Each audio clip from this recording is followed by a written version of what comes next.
बाबूजी के कर्जा अब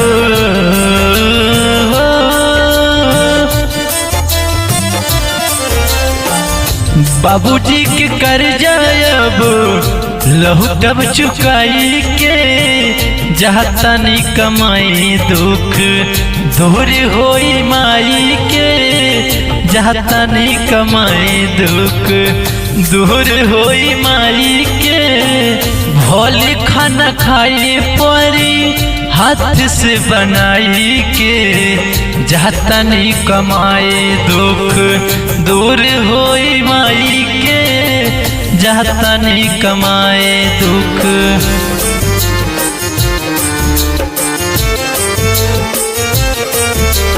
म्यूजिक बाय जसवंत कुमार।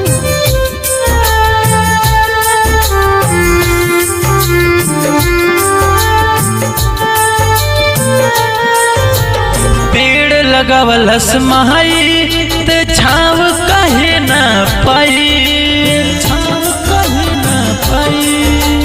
पेड़ लगावलस महाई ते छाव कहे न पाई। अब जे कष्ट होई ओकरा त काहेले मर जाई। डॉक्टर बनाईब छोटका, डॉक्टर बनाईब छोटका भाई के पढ़ाई के जातनी कमाई दुख दूर होई माई के जातनी कमाई दुख दूर होई माई के।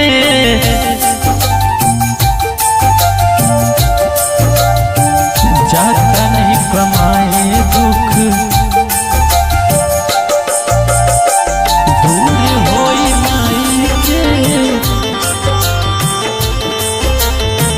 जातनी कमाए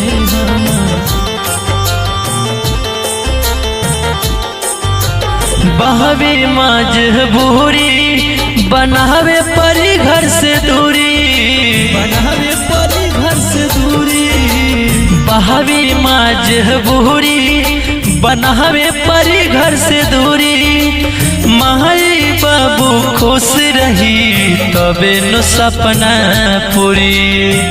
काट ली रोहिता दिनवा, काट ली रोहिता दिनवा ठोकर खाई के जातनी कमाई दुख दूर होई माई के जातनी कमाई दुख दूर होई माई के।